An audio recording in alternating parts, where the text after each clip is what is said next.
അങ്ങനെ FIFA world കപ്പിന്റെ ആ ദിനം വന്നിരിക്കുന്നു. ഇന്നാണ് കിക്ക് ഓഫ്. ഫ്രണ്ട്ലി മത്സരങ്ങളെല്ലാം അവസാനിച്ചിരിക്കുന്നു. ഇനിയെല്ലാം വലിയ വലിയ പോരാട്ടങ്ങൾ മാത്രം.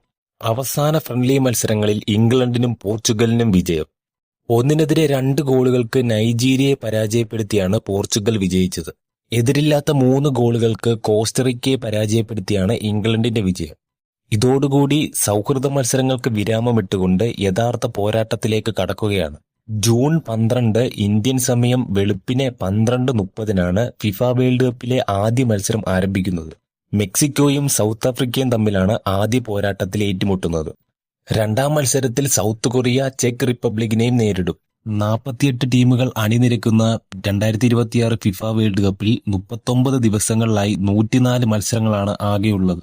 മെസ്സിയുടെ അർജന്റീനയും റൊണാൾഡോയുടെ പോർച്ചുഗലും നെയ്മറിന്റെ ബ്രസീലുമെല്ലാം മികച്ച ടീമും കൊണ്ടാണ് ഇത്തവണ വേൾഡ് കപ്പിന് ഇറങ്ങിയിരിക്കുന്നത്. ഇത്തവണത്തെ വേൾഡ് കപ്പ് ആര് നേടും? ഇന്നത്തെ മത്സരം ആര് വിജയിക്കും? നിങ്ങളുടെ പ്രവചനമെല്ലാം കമന്റ് ബോക്സിൽ രേഖപ്പെടുത്തുക.